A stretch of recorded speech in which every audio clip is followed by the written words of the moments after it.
Hello friends, मी दीपाली शिंदे तुमचं सर्वांचं दीपाली शिंदे ब्लॉगमध्ये मनपूर्वक स्वागत करत आहे. आज आपण बघणार आहोत मस्त असा चना डाळ वडा.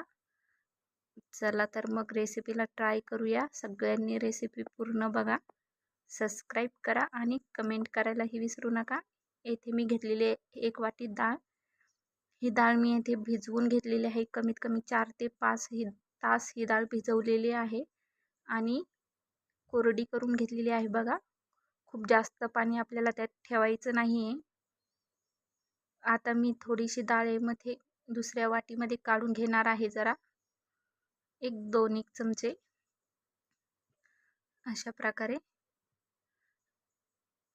आता आपण ही डाळ मिक्सरच्या भांड्यामधून काढून घेणार आहोत. एकदम असं खूप बारीकही नाही आणि खूप जाडसरही नाही, अशी पेस्ट आपल्याला त्याची तयार करायची आहे. थोडं थोडं करून काढून घेऊया, कारण खूप जास्त डाळ त्यामधून निघणार नाही. तर अशा प्रकारे आपण ही मिक्सरच्या भांड्यामध्ये डाळ फिरवून घेतलेली आहे. खूप बारीकही नाही केलेली. आता आपण त्यामध्ये घालणार आहोत, आपण जी डाळ काढून ठेवलेली होती ती डाळ आपण यामध्ये टाकणार आहोत. खूड मिरची बारीक कट करून घेतलेली आहे. 2 मिरची, अद्रक बारीक कट करून घेतलेला आहे. कढीपत्ता बारीक कट केलेला आहे. कांदा बारीक चिरलेला, लाल तिखट, हिंग, अगदी चिमूटभर हिंग आहे. जिरं,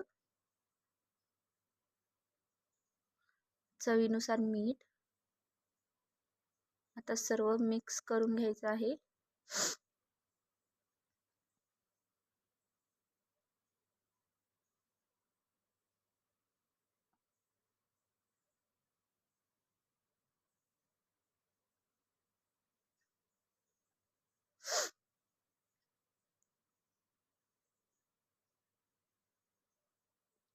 अशा प्रकारे सर्व व्यवस्थित मिक्स करून घ्यायचं आहे.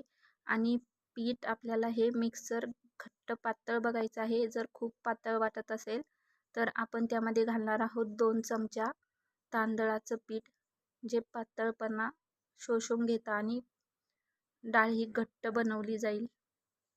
अशा प्रकारे मिक्स करून घ्यायचं आहे.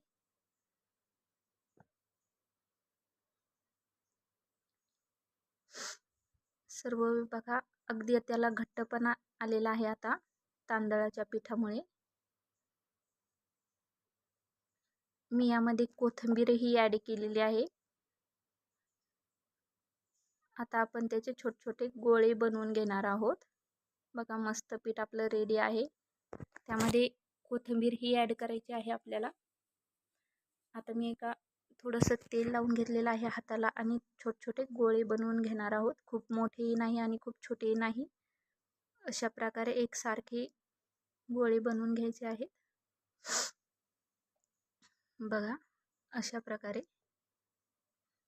मस्त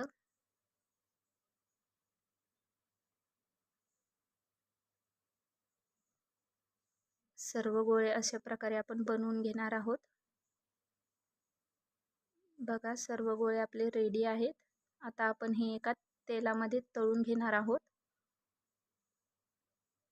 मी इथे कढाई ठेवलेली आहे, त्यामध्ये ठेवलेलं आहे तेल. आता आपण सर्व त्यामध्ये तळून घेऊयात.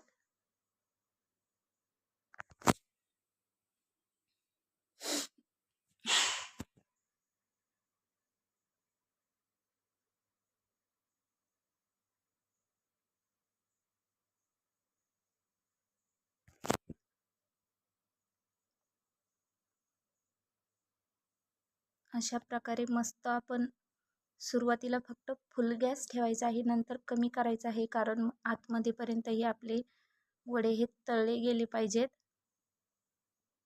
बघा, मस्त असा कलर आलेला आहे आपल्याला खूप सुंदर वड्यांना. अशा प्रकारे सर्व वडे आपण तळून घेणार आहोत. बघा, मस्त सर्व वडे आपले रेडी आहेत तळून. अगदी खायलाही खूप टेस्टी असे हे डाळ वडे लागतात. खूप सुंदर असे बघा. सगळ्यांनी ही रेसिपी नक्की ट्राय करा. आणि आवडल्यास कमेंटही पास करा. बघा मस्त अगदी खुसखुशीत असे आपले हे वडे तयार झालेले आहेत. आपण एक वडा फोडून बघूया. बघा मस्त, खूप सुंदर असा बघा आतपर्यंत मस्त तळलाही गेलेला आहे.